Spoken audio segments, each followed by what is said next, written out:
Welcome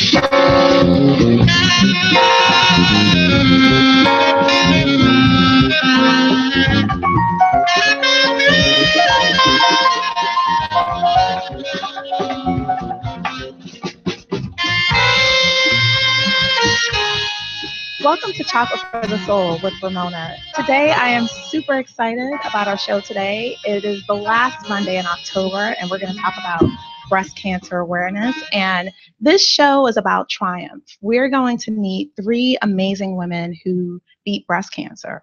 And breast cancer is one of those things that touches everybody on the planet. Certainly in this country, we all know someone who's been affected by the disease. The statistics are really staggering. 1 in 8 women will be diagnosed with breast cancer in their lifetime. And this year alone, over 250,000, that's a lot of women. Yeah, it is. Over 250,000 women will be diagnosed with breast cancer for the first time in their lives. While too many women still die of the disease, death rates are going down since 1989. And that's what we're going to talk about today. We're going to talk about life. Yeah.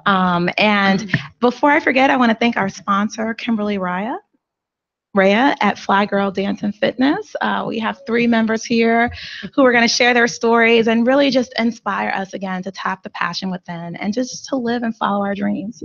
To my left is Tracy Reppin, who's going to talk about her story and her fight with breast cancer. And to her left is Corinne McCaig. Thank you both for being here. Mm-hmm. And to Corinne's left is Carolyn Morris. Ladies, I cannot thank you enough for joining us at Chocolate for the Soul and just sharing your experiences of triumph. We're going to talk about triumph and victory and everything that has to do with living today. So I'd love if you guys could just introduce yourselves. Talk about where you're from, what you do, where you live in Illinois. My name is Tracy. I am a middle school science teacher at a Catholic school on Chicago's Northwest Side. I live in the city. Anything else? Did I answer them all? Okay. I forgot your list. That's totally fine. Corinne McCaig. I work for Kimberly Clark.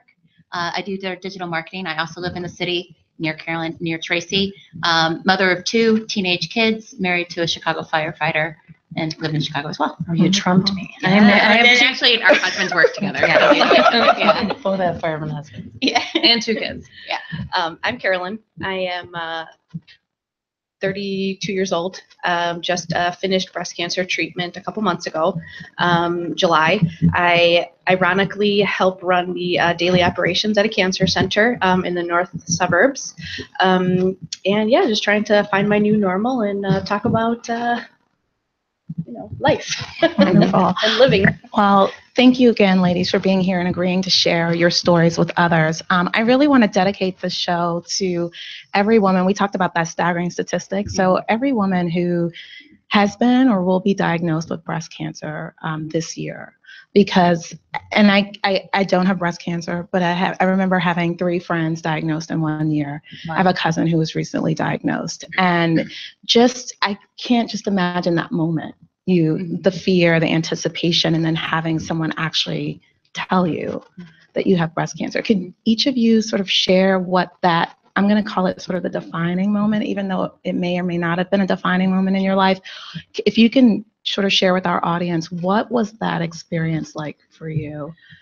I got a call at 9:30 at night, and I had the biopsy the Wednesday before, and this was Thursday night, and I was in my bedroom, and my doctor called. She says, I don't have all of the answers, but you do have invasive breast cancer, and you need to schedule an appointment for, such and such, like the MRI and all this other follow-up treatment.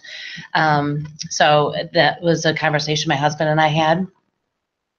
Got off the phone with him, told him, tried to keep our voices low, called a neighbor just to let her know, because she knew what had been happening. And in that conversation with my neighbor, my oldest, who was 10 at the time, overheard the conversation and came in and said, what's going on? So we had to call the boys in and tell them, they were 8 and 10. We don't have all the answers right now, but I do have breast cancer. So it's a day, January 10th, 2013, day that sticks in my head like the birth of my sons. That's so true. I mean, it is a defining day. I had the similar experience. I had my first and last mammogram in April, and I had gotten a letter to come back for additional testing. And I was told in the letter, as well as at the breast cancer center, this is extremely common. 80% of women get called back. Don't worry about it. And, we were talking about the statistic, and I remember like 12 women walking into the future treatment, and then having to go put them down. And I was like, one of us today is going to get bad news. And went through the biopsy, and I had actually gone on a breast cancer walk, coincidentally, in between getting the news.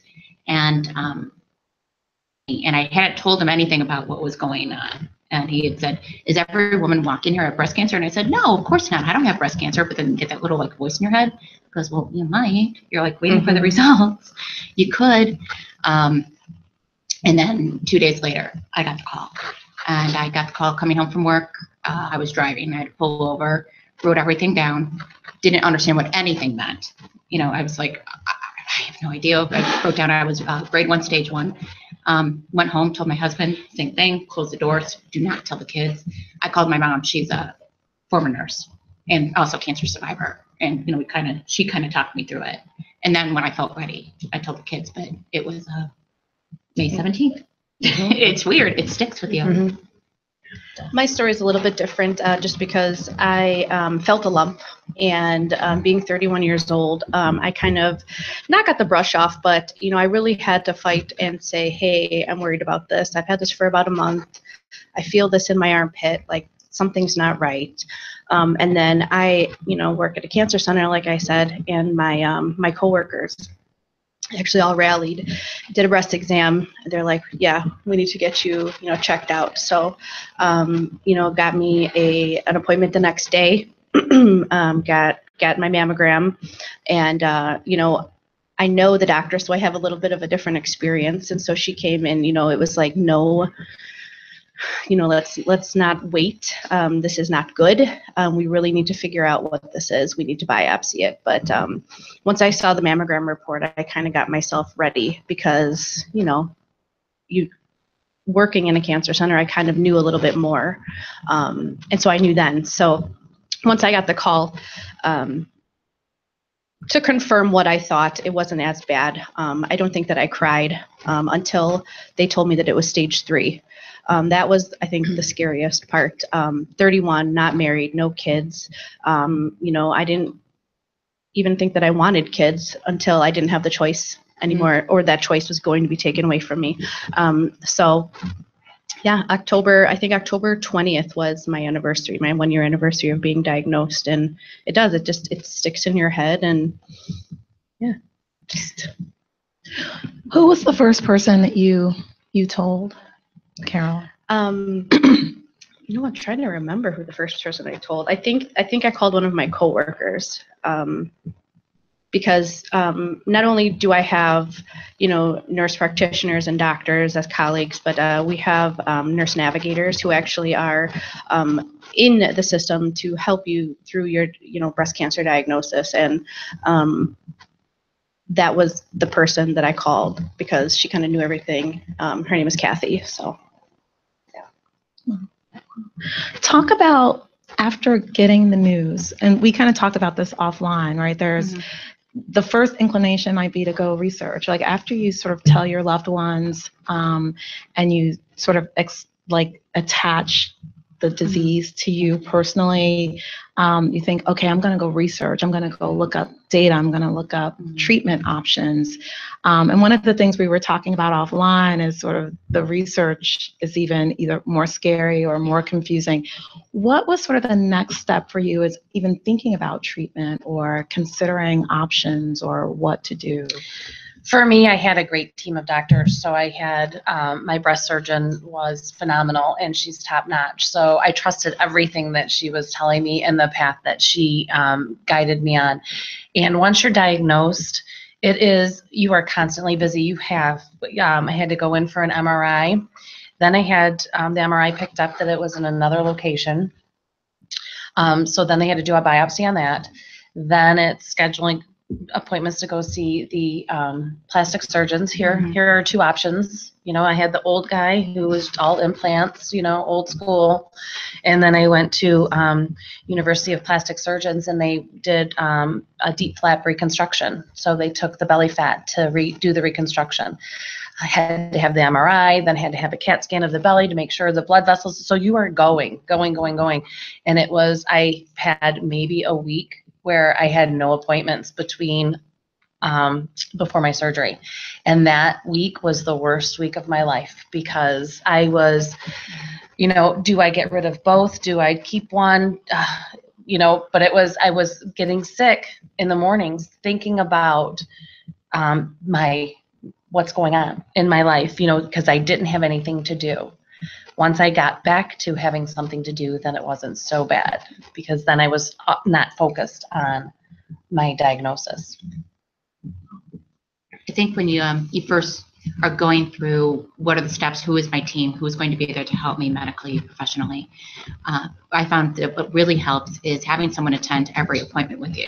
Mhm. Because a lot of things that you will hear, the way I describe it is, it's like being underwater, where you can hear, but you don't want to. So there's things that are going to fade out, and it's kind of like that Charlie Brown, wah, wah, wah, wah. I mean, you kind of, your mind goes other places, Mhm. and, resorts to your kids or my family or my career or what else do I need to take care of.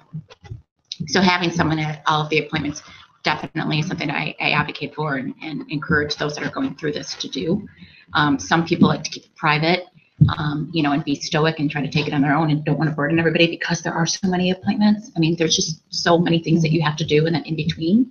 And I'm sure you see it all the time. But I found that to be really, really helpful. And my mom actually had encouraged, like, either I or Jim, my husband, have to be there with you. And they would sit there and like script out everything. And you'd get home and you'd read the notes like, holy, did they say that? Like, I didn't pick up on that at all. And I'm glad that when you have a support system and to go through that, because it's all consuming. And when you do have that downtime, it's scary. And you really don't, you don't want to be in the situation to begin with, but the minute it stops just to slow down, you actually want to find yourself to be busy, so you're not thinking about it, because it can go dark really fast. I think that's something that I was blessed with, is that I got into fight mode right away. It was just, business. Let's get down to business. Let's, figure out how to fight this. Let's figure out how to do this. And I had, like I was talking about earlier, the nurse navigators, they're my colleagues, my friends, and they pretty much said, you're not going to worry about anything. You're going to go here this day, like they're talking about. I had to go downtown for fertility, consult. I had to, again, get a breast MRI where they found another type of cancer. So I have 2 primary cancers of different pathologies. And I just think that having that support system is really important. Something that I did try to do was keep my mom and dad kind of out of the day-to-day kind of things, just because my mom right now is battling cancer as well. So that's something that's also, an interesting kind of twist to this. We were bald at the same time. But yeah, just having that support is just amazing. And I couldn't have done it. Carolyn, you are the youngest on our panel today. At 31, you're diagnosed. And we were talking offline about just the changes around mammograms. Do you increase the age? Do you decrease the age? And Corinne, you also were diagnosed before 40. Can you talk a little bit about, for you, it was a mammogram. What made you get that first mammogram before 40? Because most people wait, right? You think it's not, I don't need to rush. I don't necessarily have a family history. I was reading a statistic that only 15% of women who are diagnosed for the first time actually have a family history of cancer. So that means it's just really wide open, unfortunately, for anyone. And, I've had people say, I lived a good life. I didn't smoke. I didn't drink. I didn't, I took care of my body. I exercised, and I still was diagnosed with cancer. You felt a lump. And I have another friend who, she's a huge advocate for self-exams. Can you talk a little bit about sort of how you came to take the mammogram before 40? And then, Carolyn, for you, doing self-exams, which a lot of women still, don't do. Right. So I had just happened to be in an OBGYN appointment, and I had asked my doctor, I just said, do I need to start getting mammograms? I was 39 and a half. And just said, when do I have to start this? And she said, well, you could and you should start at 40. Oftentimes it's hard to get an appointment. Why don't you just try to schedule yourself in? It just so happened they had an opening, and I'm an early bird, and they happened to have an opening that following Saturday morning at like 7 a.m. and I took it. No lump detected, no family history, no reason other than just am I supposed to do that at 40? Inkling, little thing that went on your head. And interestingly, where Carolyn felt a lump, and I believe you did too, I had the type of cancer that never produces lumps. So it's called ILC, and it produces more like a strand than it does a lump. So without the mammogram, it wouldn't have been detected. Because it's not detected until later stages, because the strand starts to take over on the breast, and it feels more hard than it does like a lump. That they said that it's usually not found at stage 1, grade 1, like mine was. So I was very lucky that I had a mammogram at 40. I was very lucky that my ultrasound tech was able to tell the difference between a strand and tissue. And I was very lucky that it was caught early. And I don't know if mammograms, if they do increase it to the age of 50, if people like me would have been discovered in that early detection that they're, promoting and advocating for, completely negates the experience that I would have gone through if I waited till 50. Just kind of going on that, I think that knowing your family history is something that's really important. And sometimes it doesn't even matter, because I knew that I had a maternal grandmother and a maternal great aunt who had breast cancer in their 30s. And I, once I started kind of knowing that information, I did talk to people about it. I talked to my OBGYN about it. I talked to my general practitioner about it.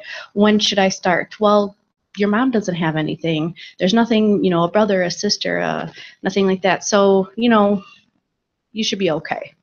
Well, come to find out, I do have a family history, and I do have a genetic mutation called BRCA1, which, is, and it's also triple negative. So I have all of the you and the bad stuff. But I think that's really important, just to, listen to your gut. What also is important, because I had a baseline mammogram at 35, and I believe my doctor did that because I had lumpy boobs. I mean, and I always said to myself, I'm never going to be able to feel a lump. I'm never going to know. When it's there, And I had a mammogram in April of 2012, so that was my 40th my mammogram for being 40. 6 months later is when I felt the lump. So it grows fast. When it's there, it's going to grow, and you're going to feel it. And I kind of pushed it away. It's a hormonal influx. Some other things were happening. It's going to go away.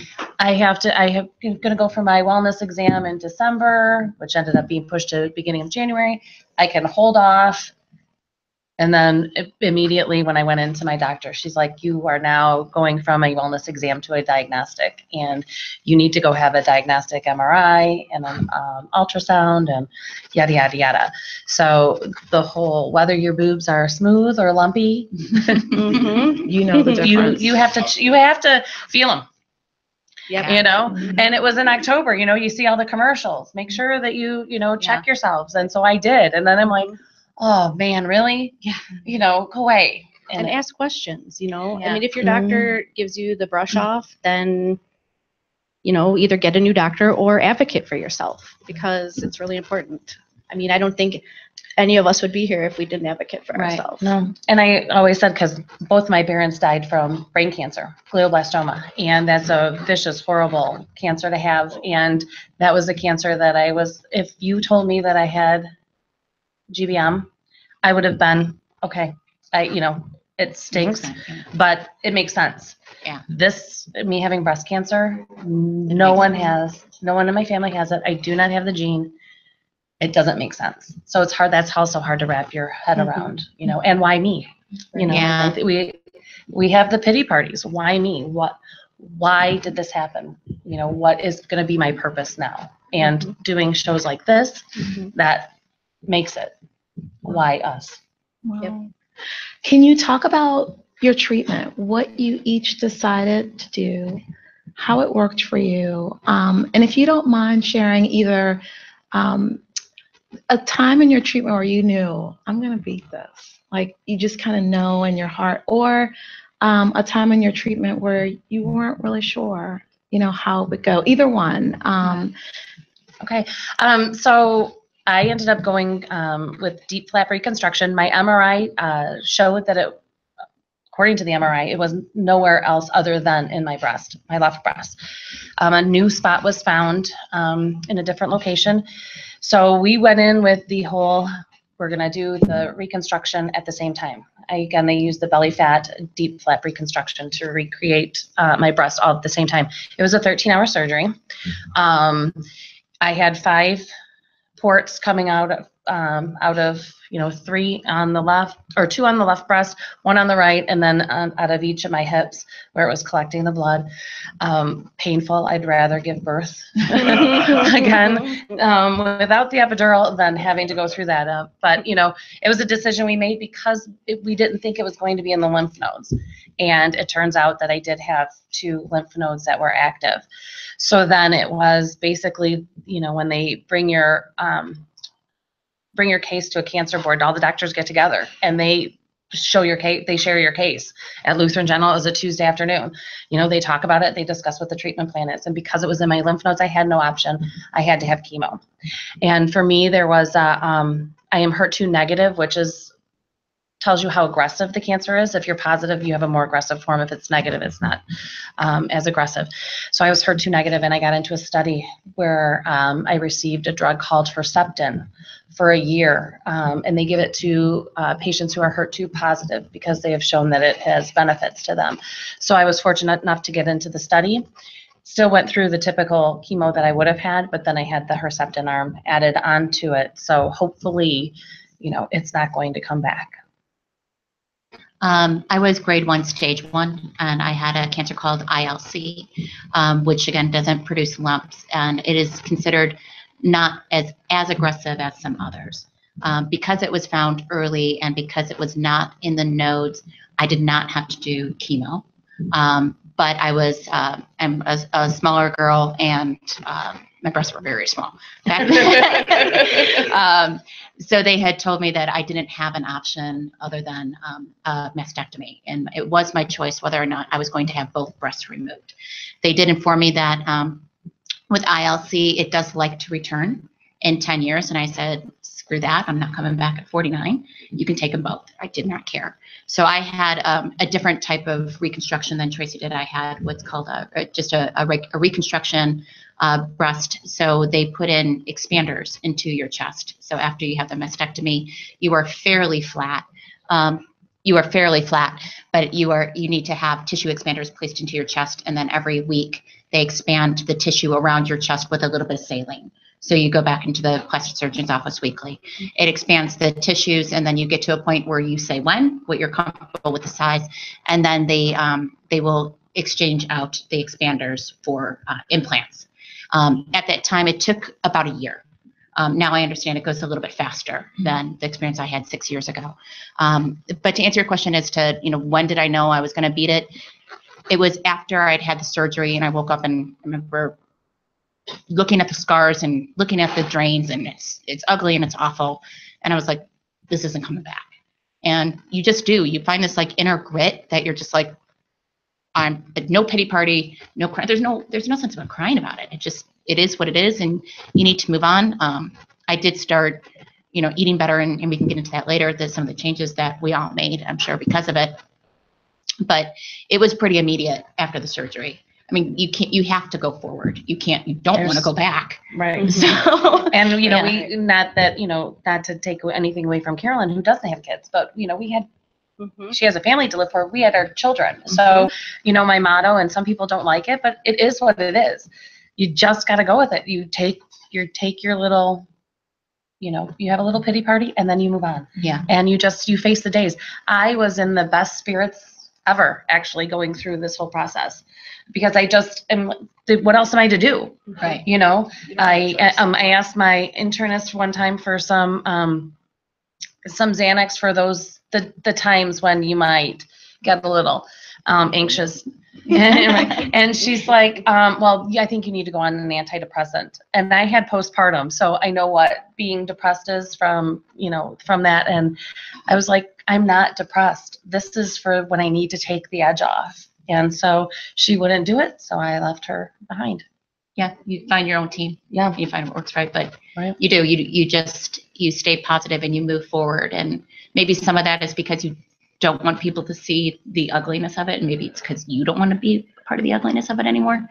But if you could find yourself spiraling into a place that you can't get out of, and it's not beneficial for anybody. And I felt strongest, I think, ever going through it. Where it's like I've never felt that empowered in my life.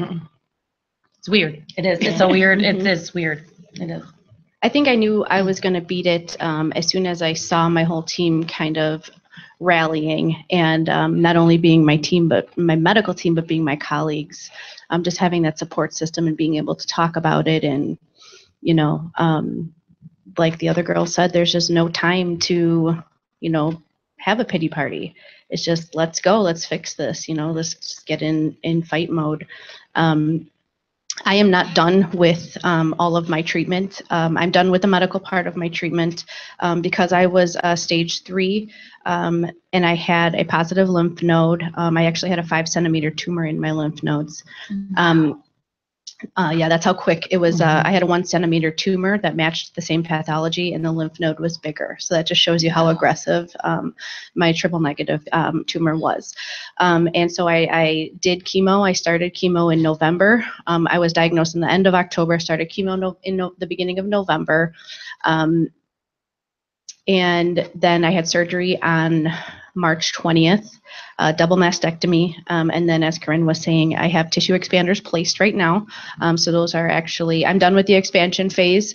And now I just have to go back to my plastic surgeon for the exchange, where they'll actually put in implants or talk about like a deep flap or a tram flap, or, whatever I decide to do. I kind of didn't think about it as much until I was done with all of the other treatments. And then I did go through radiation as well. I don't know if did any of you go through radiation? No, I opted not to do the radiation. Right.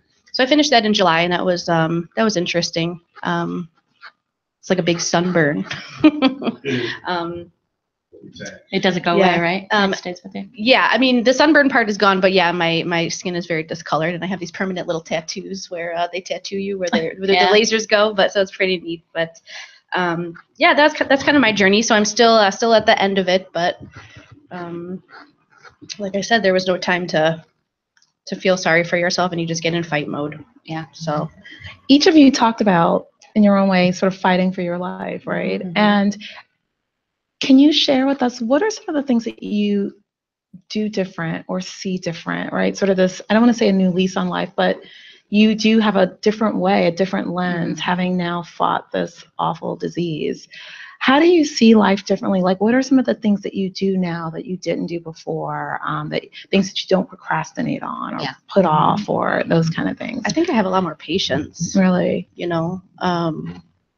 Before I would be very quick to, interject or, give my opinion or, just get really annoyed at people, why they're not doing it the way that I like it done, things like that. And I think that just, having that patience and doing the things that make me happy. I used to be a people pleaser, and while I still am a people pleaser, now I make sure that I'm pleasing myself first, and then I'm also doing, pleasing people and helping people and doing what I can to make people happy. So. Yeah, I was doing the same thing. I was a people pleaser, and I said yes to everything. Oh, you need extra help at school? I can do that. Oh, the block party, I'll organize that. Oh, yes, I'll host every holiday for every family event ever. Plus, just come on in. Bring the dogs. It's all good. Yep. And I found myself saying it for the first time, saying no, and it was so good. It felt so great. I mean, you're like, do you honestly think I'm going to host a party and I just got out of surgery last week? That's not happening. The old Corinne would have said, sure, no problem, and just kind of toughed it out. And I'm like, no, not happening.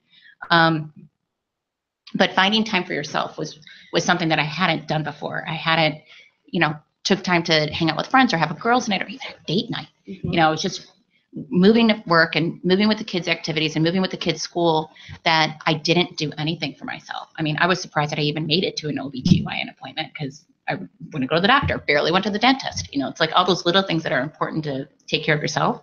And it did make me realize that, I mean, I'm mission control of the house. If I go down, the wheels fall off the bus. So it became really obvious, like, I got to take care of myself, because if I'm not here, this whole thing falls down really fast. And you don't want to be responsible for that. But you did have to start to say no, or be more patient, however you want to call it. But the whole people pleasing stuff took a big halt. I pumped the brakes on that real fast. Mm-hmm. And it's all about making time for yourself. It was kids and work, and, maybe seeing the husband every now and then, but definitely finding that time for yourself. And what was fortunate for me, once I was done with my chemo, Kimberly Rhea opened Fly Girl Dance and Fitness, and she sent out the information, and I was her first annual member, because I said, I'm doing this for me. I love to dance. I hate going to the gym and doing the elliptical. Forget that stuff. I want to dance. And she opened up the studio that provided me that outlet. So then I took the time for myself, and now have forged many great friendships out of that. So now it's not just my family world. I have my extended family with my friends, my Fly Girls. Yeah. I didn't know that's how it happened. That's Mm-hmm. really cool. Yeah.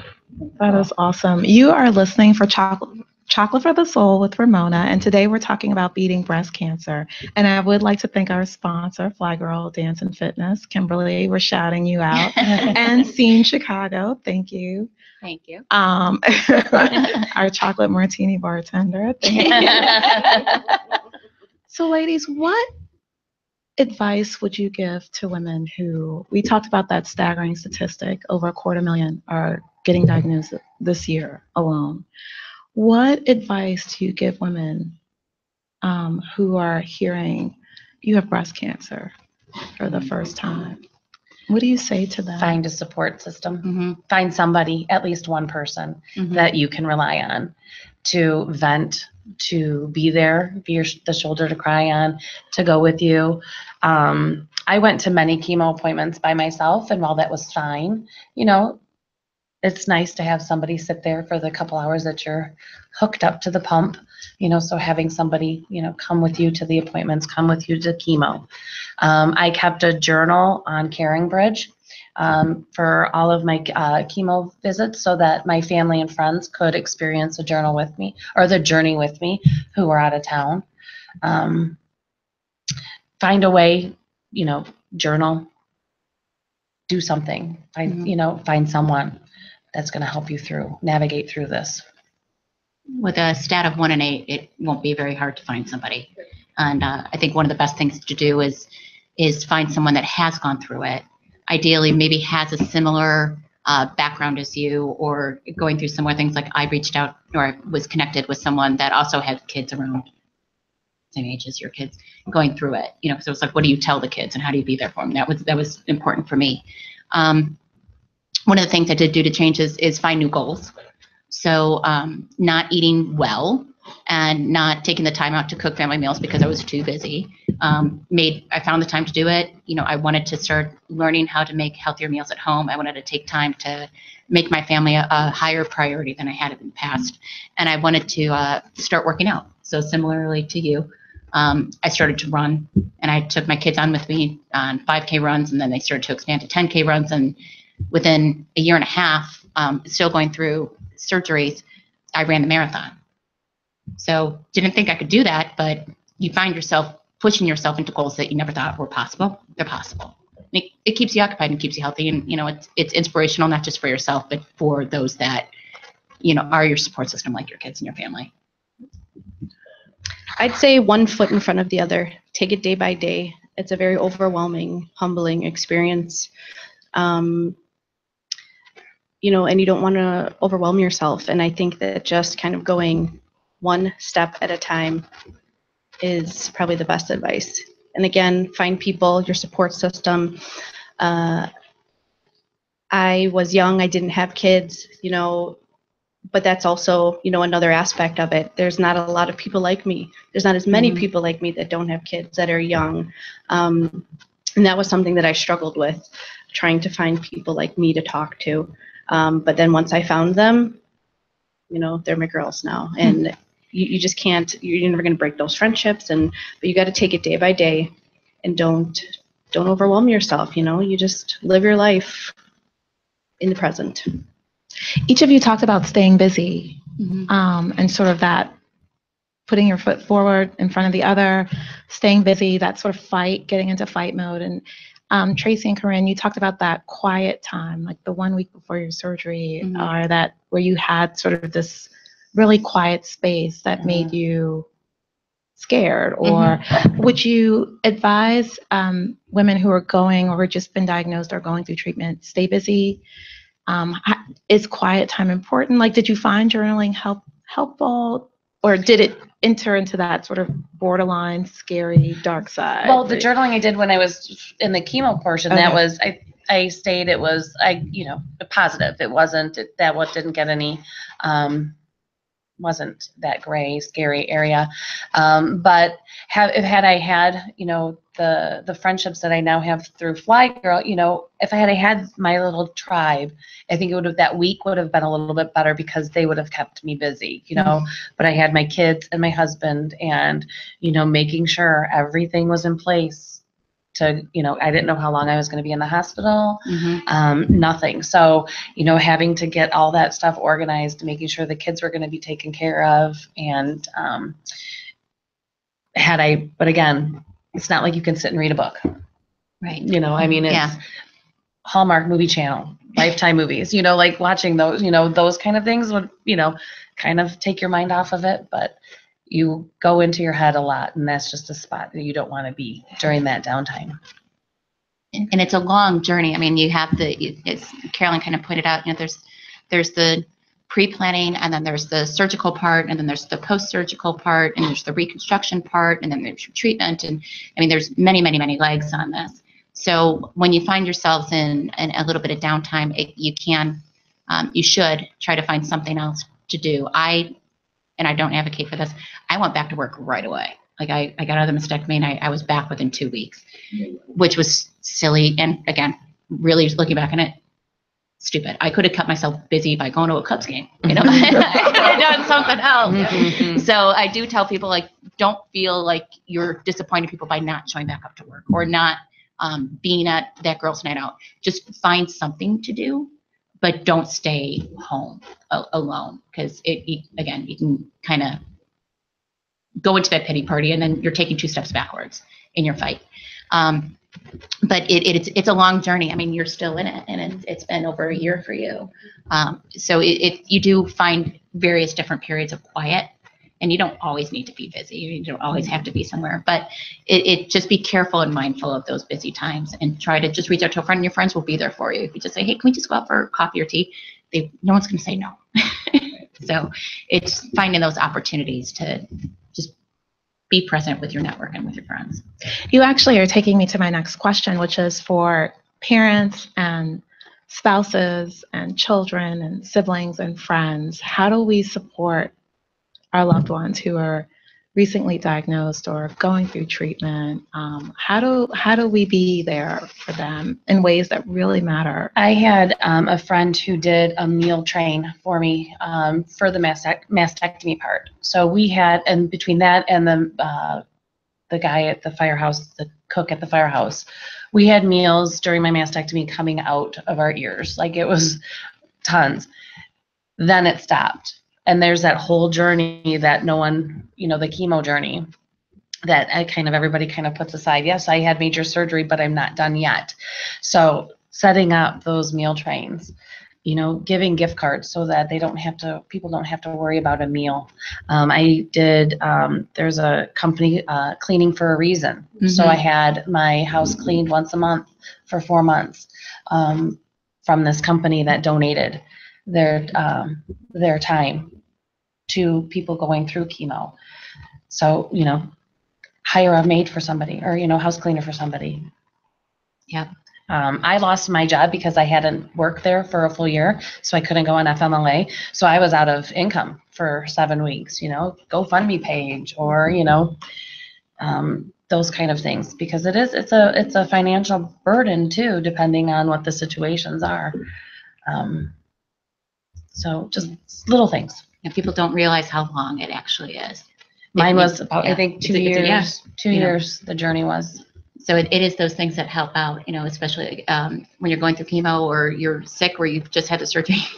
You don't want to do laundry. Have a girlfriend over and just fold up towels together watching bad movies from the 80s. It's just little things that you don't think make a difference, and they do. I mean, my mom went through radiation, and I didn't realize that she needed to go every day for, I don't remember how many weeks, like 6 weeks, even though the appointments were 15 minutes. I mean, they were very, very small.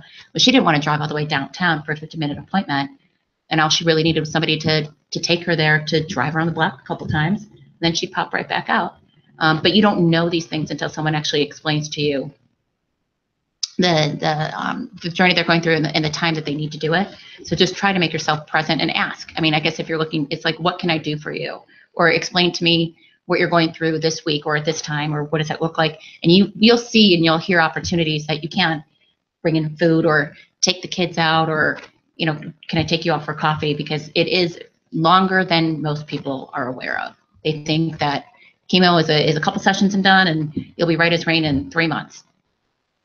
It's stage 1 and it took a year. She was stage 3 and it's taking over a year.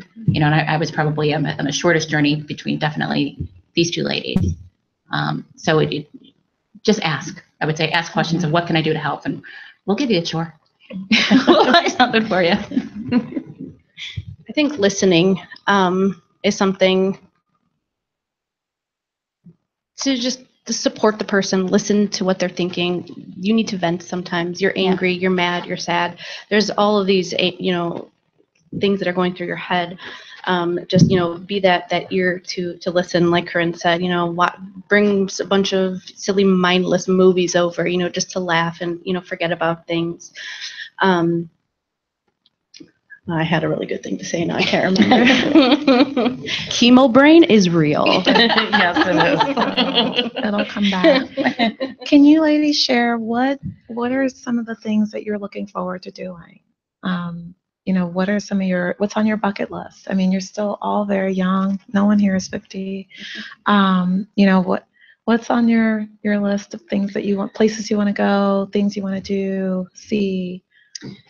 Well, I would love to go to Ireland. I mean, that's something you take the family over there. But, my big thing is watching my boys graduate high school, college, get married, be a grandma. Mm-hmm. Those are things, because a lot of the stuff my parents missed out on. They died 49 and 56. Oh, wow. So they were young and they didn't have that. I'd like to see 60, I'd like to be old and 70 and complain about hip pains, back pain. I mean, I have it now. I feel like I'm 70 now, but, be nice to be that, be 70 and to do all that stuff. So I just, my life is my family.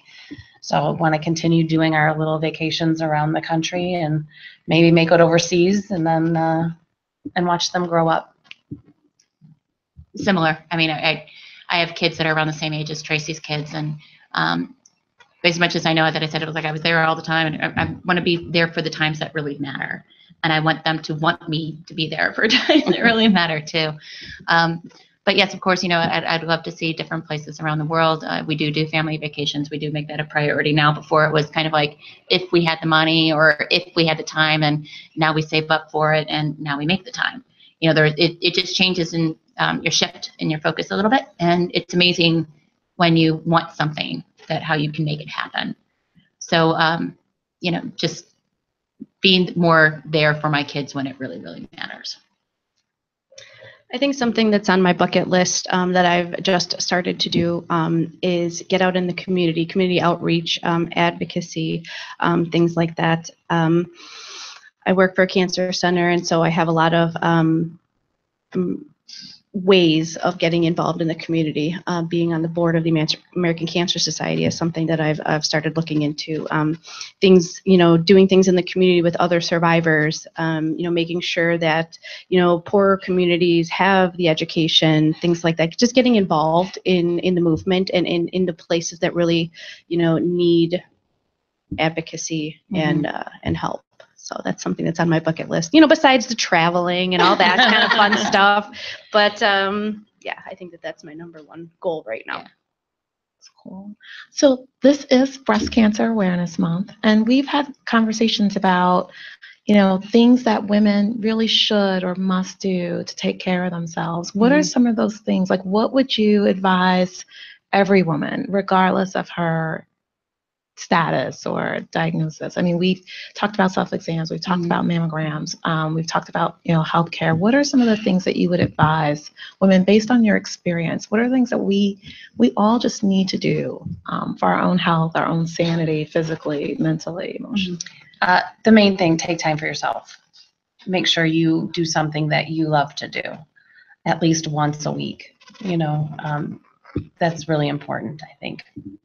I think being physically active is important. There's been studies that show that when you are physically active, your chances of cancer or breast cancer greatly reduce. Being more mindful of the foods that you choose. Of course, everybody has a cheat day, but just making more mindful choices. We know what's right.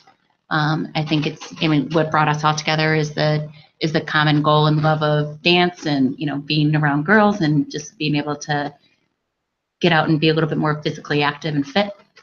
That would be the main thing that I would recommend is better choices in food and just start moving. You'll feel so much better.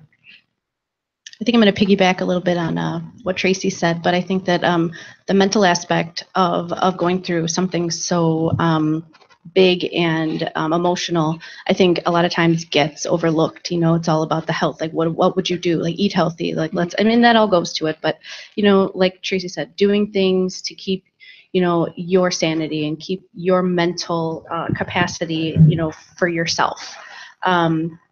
Stay in that positive place, and make sure you take care of yourself. And then, all the physical activities and things like that, that'll all come and that'll help you even more. But, just take care of yourself. Cool. So I had one question that just escaped my brain. Sometimes chemo brains contagious. It's contagious. I forgot to say that It's before we travel. started. I remember It's only now. temporary. Tell us about Fly Girl Dance and Fitness, and tell us about other organizations where you talked about building your tribe, and Fly Girl Dance and Fitness was one of those places. Talk about other organizations. You talked about the American Cancer Society. What are other places or where did some of your other tribes members come from? Another organization in the city is Friends for a Cure. It's a local group of women who are also breast cancer survivors, and they're just actually up the road on Milwaukee from Fly Girl. They are stationed out of and they have a walk every Mother's Day. And they raise money for another local organization that provides transportation and other things to support breast cancer survivors in the area. And on that Mother's Day walk, they give the survivors a dozen roses. Nice. And they started that for one of their relatives who lost her battle with breast cancer. So her kids will come around and give the survivors flowers and a hug. So it's it's a good shout out. Yeah, it is. And Fly Girl Dance and Fitness, I mean, it's a woman-based, empowering, non-judgmental place to go for dancing, for strength training.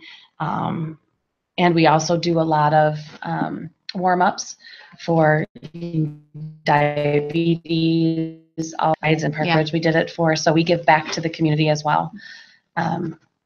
It's more than a gym. So recently, Tracy helped run 2 weeks ago. Really, it was through the month of October, to be truthful. And a few of us, we actually did some local area bartending where all the tips went towards American Cancer Society Strides for Breast Cancer, which was nice. So the community was opening up their doors literally to us to give us hours to find other unique ways of bringing in funds. It was fun.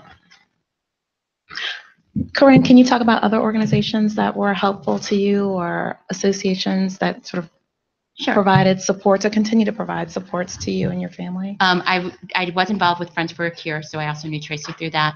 But being on the younger end, Bright Pink was a nicer place to go.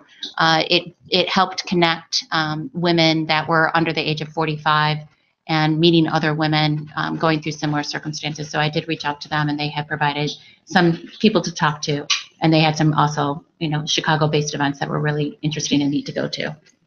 So I appreciate that organization as well. Because I got diagnosed up in the suburbs around the Lake Forest, kind of northern, Lake County area, I actually got really involved with the Cancer Wellness Center. I think it's Northbrook, Wilmette, one of those North Shore suburbs. I can't remember offhand, but I've done a couple walks with them. But they have some wonderful programs for cancer survivors going through cancer. With their families, things like that, support groups. They have Reiki, massage. They have just a ton of different things, one-on-one support. They have a young cancer group, which is a really cool thing as well. So Cancer Wellness Center it's an amazing, because not only do they do it for you, the one who has the cancer, but they also do it for your whole entire family. Everything is free for everybody. So Nice. How can people find Fly Girl Dance and Fitness, and how can they support what you guys do? Models of Courage, I forgot to say that earlier in the show. All of you are. How can people who are listening support what you do at the studio? You can go to flygirldance.com. We're on social media. The owner is also marketing representative, and so we're on Twitter, Instagram, Facebook, Snapchat, everywhere. Look up Fly Girl. Just look up Fly Girl Dance and Fitness, and you'll find us. And through there will be a link to my page for Making Strides Against Breast Cancer, and where donations can be made as well if you would like to donate to that charity. Wonderful. Any last words before we say goodbye and thank you? Carolyn started out with finding our new normal, and that's what we all had to do in this journey. And it's something that any cancer survivor, be it breast cancer or brain cancer or pancreatic cancer, you have to find your new normal and make that new normal something that you're proud. And you'll find the inner grit. It will come naturally. And for those that are battling through it, there are support networks. Reach out. People are here to help you. But you will make it through. You will be stronger than you ever thought you ever could be. Don't give up. There is lots of support out there, and just keep your chin up and one foot in front of the other. Tracy, Corinne, and Carolyn, I cannot thank you enough for joining us and sharing your stories. I feel so inspired and motivated, and thank you so much. Thank you for having us. Yeah, thank you. This was a great us. opportunity. Thank you. We'd like to thank our sponsors, Scene Chicago and Fly Girl Dance and Fitness. This is for Kimberly. Join us next week, same time, same station. Thank you for joining Chocolate for the Soul with Ramona. Have a great week, everybody. Thank you. You guys are awesome. Okay. Mike ain't hot. I thought the mic was hot.